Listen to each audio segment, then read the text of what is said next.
অবশেষে সব জল্পনা কল্পনার অবসান ঘটিয়ে দেশে ফিরছেন বিএনপির ভারপ্রাপ্ত চেয়ারম্যান তারেক রহমান। এরই মধ্যে বহুল আলোচিত ২১ আগস্ট গ্রেনেড হামলার মামলায় খালাস পেয়েছেন তিনি। গুঞ্জন ছিল এই মামলায় খালাস পেলেই দেশে ফিরবেন তিনি। তবে কি সত্যি দেশে ফিরছেন মিস্টার রহমান?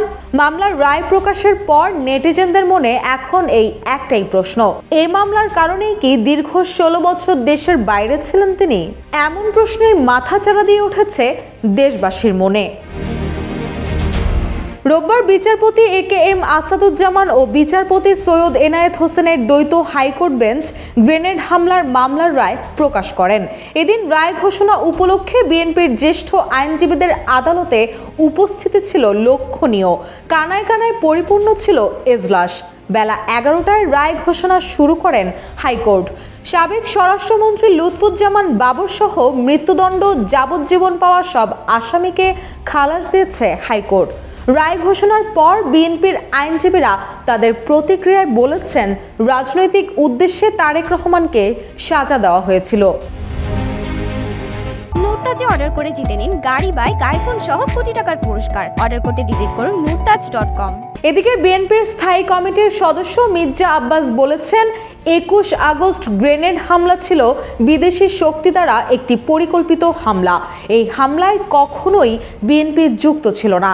একটা বিদেশি শক্তি এই অপকর্ম করে দেশনেত্রী খালেদা জিয়া এবং বিএনপির ভারপ্রাপ্ত চেয়ারম্যান তারেক রহমানকে ফাঁসাতে চেয়েছিল।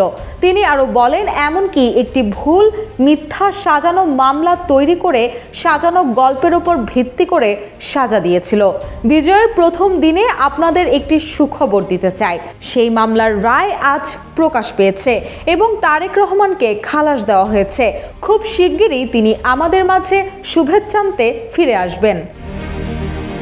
অন্যদিকে মামলার বিষয়ে বিএনপির অন্যতম আইনজীবী এবং দলটির আইন বিষয়ক সম্পাদক কায়সার কামাল বলেছেন, এই মামলায় মোট ৪টি চার্জশিট দেওয়া হয়েছে।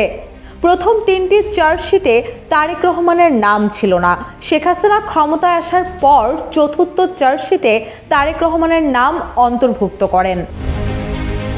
তিনি আরও বলেন, আজ প্রমাণিত হয়েছে এই চার্জশিট আইন বহির্ভূত ছিল।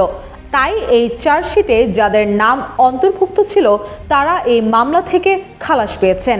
এছাড়াও যারা এই মামলায় দণ্ডপ্রাপ্ত ছিলেন এবং আপিল করেছেন বা আপিল করেননি, সবাইকে এই মামলা থেকে খালাস দেওয়া হয়েছে। অভিযোগ রয়েছে, তারেক রহমানের তত্ত্বাবধানে হাওয়া ভবন সরকারের অদৃশ্য নিয়ন্ত্রক হিসেবে কাজ করেছে।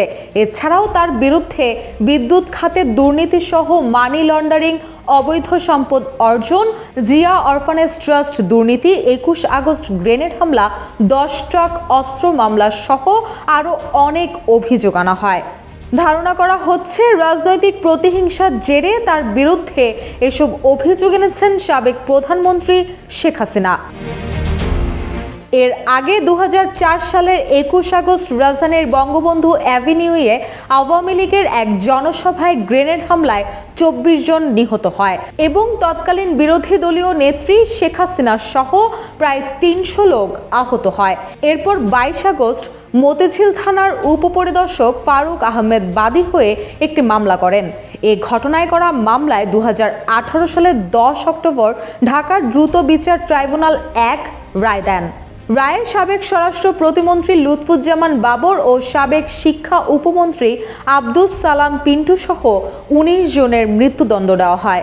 এছাড়াও বিএনপির ভারপ্রাপ্ত চেয়ারম্যান তারেক রহমান সহ ১৯ জনকে দেওয়া হয় যাবজ্জীবন কারাদণ্ড এবং ১১ জনকে বিভিন্ন মেয়াদে কারাদণ্ড ও অর্থদণ্ড দেন বিচারিক আদালত। রুশা সুর, জয় জয় দিন।